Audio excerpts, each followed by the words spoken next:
wani malamu ya ba mu wannan kisa ta fi shekara 30. Yana da 'yan uwa, yana da dangi duk masu arziki da wadata, amma suka bashi shi cikin wahala, ba ruwansu da shi, kuma sun sani, kuma suna da hali, kuma yana da bukata, yana cikin wahala, ga iyali ya tara.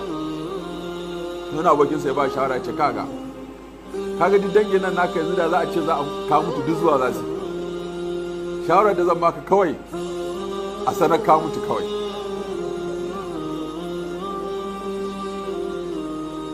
Don haka duk aka buga musu waya, ana kuka, iyali suna kuka, mai fara aka ce Allah sarki ya cika, suka ce Allahu akbar, Allah sarki, Allah ji kansa.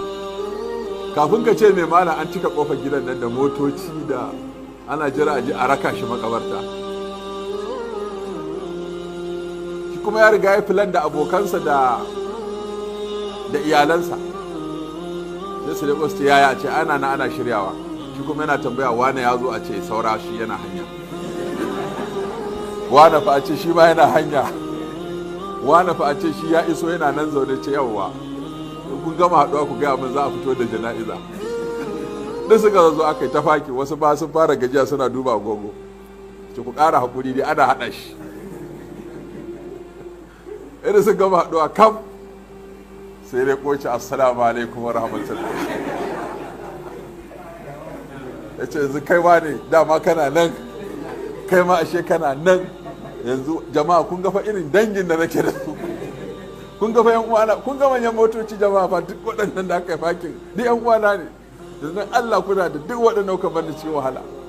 To dama ba mutuwa ne ba,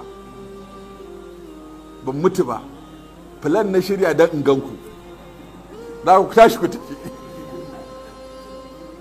Sai ku wanda ya kalli wannan, wanda ya kalli wannan, wanda ya kalli wannan. Kafin ka ce mai an kira mitin, kai me za ka yi masa, kai me za ka yi masa, kai me za ka yi masa, kai me za ka yi masa, kai me za ka yi masa.